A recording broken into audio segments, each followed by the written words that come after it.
And to talk about the report that came in this morning, the preliminary investigation report of the findings on the Air India plane crash on the 12th of June. I'm joined on the show by Jitendra Bhargava. He is a civil aviation expert. But full disclosure first, that Jitendra Bhargava is a former executive director of Air India. So there is this Air India crash. I expect, Mr. Bhargav, you speak as a civil aviation expert and not have a bias towards your former organization. I'm sure you wouldn't. Thank you very much for being on the show. Sir, the report tells us what happened, really, how the fuel supplies were cut because that fuel switches conked off. But it also has led to a lot of questions and a very heated debate. Was it human error or was it actually malfunction of a technical malfunction on the part of the plane? Hasn't it? Let me put the facts the way they are. Okay. The preliminary report is basically can be summed up or divided into three categories. One, it gives out the sequence of events as it happened on that particular day. Okay. Then it basically dismisses the kind of speculation that people had made post the accident, that probably the flaps, the landing gear, the other issues, that weather conditions, the bird head, or all those kind of things, they've dismissed it in very clear words. And then comes the basic issue that it says, look, this is a preliminary report. Let's not draw any inferences. Detailed analysis will be conducted, and then there will be real logic given as to what happened and what caused the accident. It even goes to the extent of stating that at this stage, they are not making any recommendation to Boeing or to the engine manufacturer. Having said this, now let's look at what the report says. It says very categorically that the aircraft had a problem. It took off there was full speed, there was full thrust on it, but within seconds of takeoff, the fuel control switch transitioned from the cutoff to run stage, which means that the engines were not getting the fuel and there was no power being directed. Pilots on their part tried to activate RAT, which is the RAM air turbine. Can I stop you here? Can I stop you here, Mr. Bhargava? Yeah. So, how does the report shed light on how much time after the takeoff did these fuel switches go to cut off, which means basically they conked off? As soon as it take off, it had reached an altitude of 290 feet and it switched off. And there was a gap of 1 second between the left engine and the right engine being switched off. Okay. So when they activated the RAD, which is the RAM air turbine for hydraulic power, it could not relight the engines. It was too short a time for them to do anything. Now, when people speculate as to what happened, was it human error?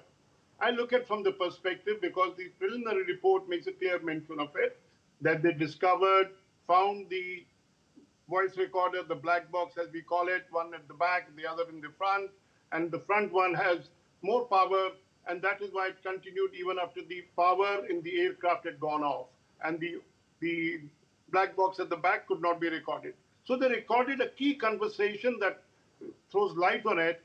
When the power was cut off, or the fuel switch is conked off, yeah. Switch moved from transition from the cutoff to run stage. One pilot asked the other, did you do it? He said, no, I have not done it.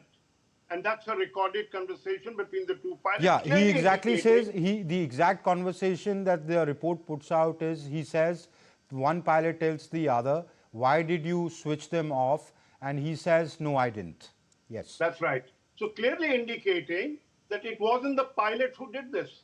So the human error there is ruled out.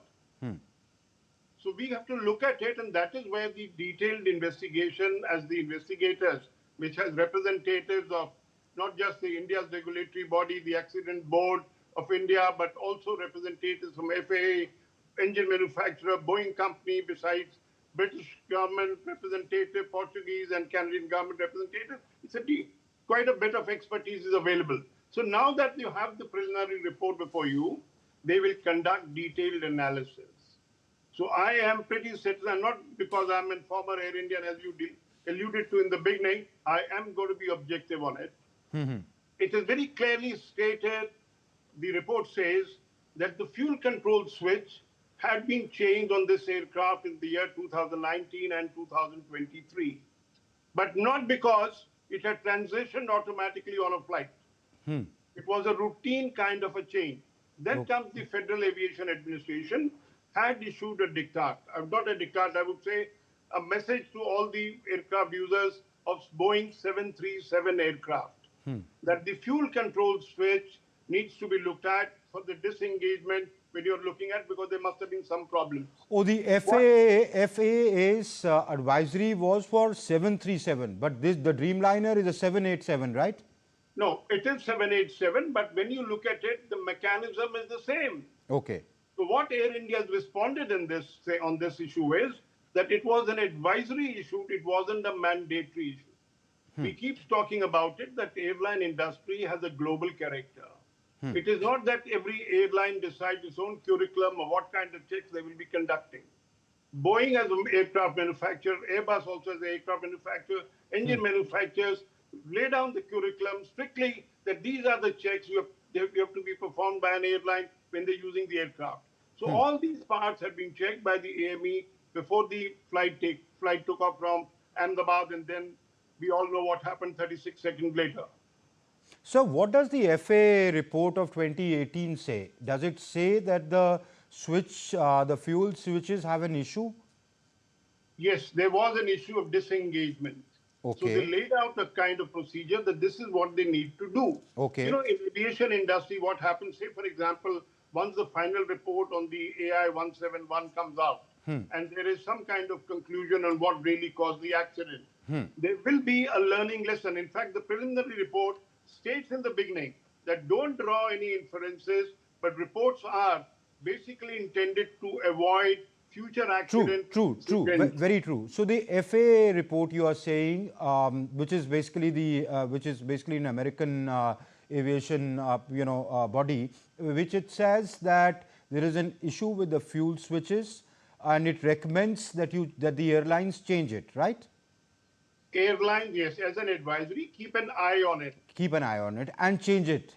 Does it say That's change right. it? As and when if you encounter problem, change it. Naturally, any airline So will do that. did Air India comply with that? Did it change the fuel switches? Look, as I said earlier, Air India has communicated to the investigators that this was an advisory issued by the Federal Aviation Administration of the United States, and it was not a mandatory check to be Okay. performed for each flight. But in the year 2019 and in the year 2023, the fuel control switches on this particular aircraft were changed, but not because there was a problem that we encountered on this flight. Okay. So they were generally as a part of routine maintenance. That's right. They were changed. Okay. We're not, we're not alluding anything here that let the full report come out. But, personally, I think the human error angle becomes the possibility of it becomes very less, because these switches don't just trip or you don't hit a hand accidentally. When the plane is taking off, it needs thrust. Unless a pilot wants a plane to go down, why would he, go and actually shut not one but two, and within a second of each other? So it obviously looks more likely that there is a technical issue in that fuel switch box or whatever that equipment is, where it trips by or whatever goes to the cutoff mode by itself. What is your opinion, Observation. having that you are study these issues more closely than any of us?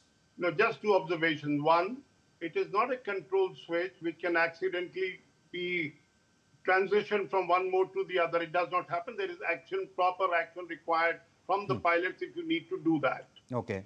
The very categorical on this issue. And the second issue that one must look at is, if an inference had to be drawn or a statement of the kind you just made has to be made, I think the investigators would have included such a kind of categorical statement in the preliminary report. The very fact that they haven't done, and caution readers of the investigation report that don't draw any inferences till a full detailed analysis has been conducted, investigated, let's wait for it. Okay. You saying you wouldn't want to guess either way. You will go by what the report is saying, that this is what happened. We don't really know as of now. It requires more investigation. Why? What happened? They've just stated what happened. Absolutely. You see, we must try and give credit to the people who conducted this investigation. There are people from various countries, various organizations with a lot of expertise.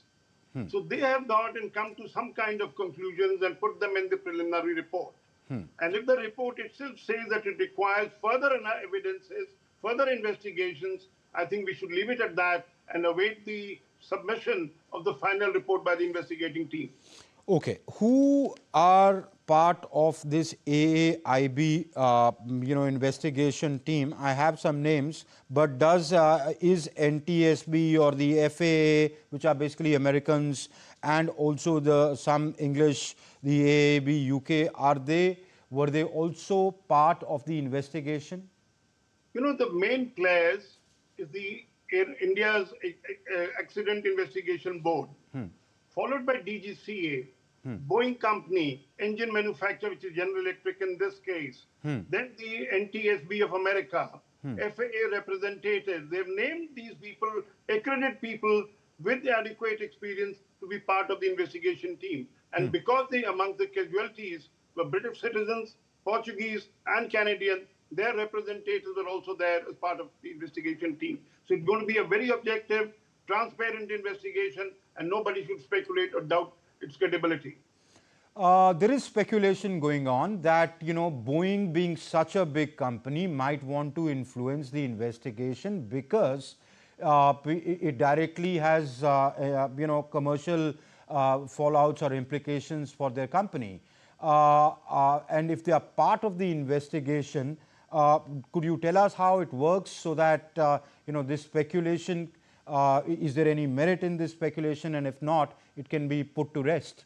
No, we should put to rest because one individual, Boeing company's representative in an investigating team, which has multiple people representing different companies, organizations, countries, I didn't think anybody will succumb to any kind of pressure that the American government or Boeing may mount on the investigating team. And let's forget, I would only add to it in conclusion that please do not forget that India is no longer what it was 30 years ago when it could have been made to succumb by a foreign power to toe a certain line. India will certainly not do so. Mr. Bhargava, have 737 Maxes crashed in the past multiple times, and any of those crashes have been directly linked to this fuel switch failures? No, it was a totally different reason for it. Okay. Let's not get on, and I am of a very firm opinion that let's not go by what is said, speculated, whistleblower statements, or any kind of a thing. We should, in reality, look at the track record of the Dreamliner aircraft globally. 25% of all long-haul flights are operated with Dreamliner aircraft. There are 1,190 aircraft flying with multiple airlines. Okay. 975 million passengers have flown in the last 13 years on 5 million flights.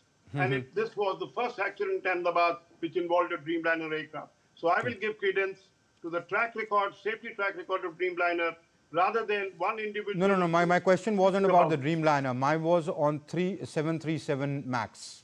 No, it had nothing to do with it. It was with the fuel kind switches. of a thing. They had a version created out of 737 with some flaws in it, which they have now corrected. And two of the Indian carriers, SpiceJet and Akasa Airlines, are using those aircraft. Jitendra Bhargava, we leave it at that. That's the same thing to do, to wait for the report to come out with its investigations. Actually, that why, what happened, what went wrong. We know what went wrong, why it went wrong. Let's wait for that report to come out. Many thanks for being on the show and sharing your insights with us. Thank you, sir.